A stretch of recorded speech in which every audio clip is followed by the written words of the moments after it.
You're looking at a neighborhood where the ground is basically a giant floating doormat. People step onto these islands, and the surface gives a little underfoot because it isn't dirt at all. It's layers of totora reeds floating on Lake Titicaca. And that lake sits about 3,810 meters above sea level, one of the highest navigable lakes in the world. So this is already an unusual place. Then the Uros added a second twist. They didn't settle beside the water. They built land on top of it. Here's the clever part, and it's the whole trick. To start an island, builders use buoyant blocks made from totora roots and reeds from the lake.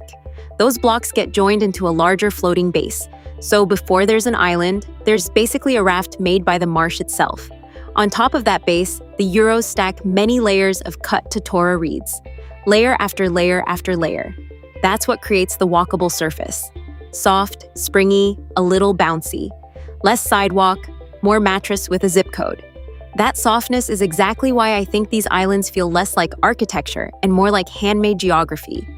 A normal town is planted on land. Here, the land itself is the project. Houses, paths, daily life, all of it depends on keeping the floor alive, because the floor is always decaying. The lower reed layers sit in the water, so they rot. New dry reeds have to be added on top constantly to keep the island usable.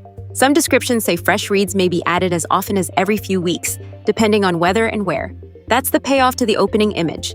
Yes, you can walk on it, but only because somebody keeps rebuilding the ground. And the islands don't just drift off like giant bath mats. They're anchored. National Geographic described a newly made mini island secured with a large rock. So this floating neighborhood is mobile in origin, but fixed enough to function like home. That floating life also had a strategic reason. The Uros originally built these islands for protection against hostile groups, including the expanding Inca Empire. If solid ground is dangerous, then making your own ground out on the water is a pretty smart response. And totora isn't just the flooring. The same reed is used to make houses and boats too. That's what makes the whole place feel so coherent. The building material, the streets, the shoreline, even the boats, all come from the same plant growing out of the lake. These aren't usually one giant platform either. Individual islets can house anywhere from 1 to about 10 families. So think less single floating raft, more tiny neighborhood network, with families moving between small reed platforms on a lake at the roofline of the Andes. Yeah, that's as wild as it sounds. So the big idea here isn't just that the Uros live on floating islands.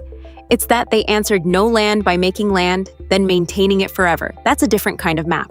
Less something you inherit, more something you keep weaving.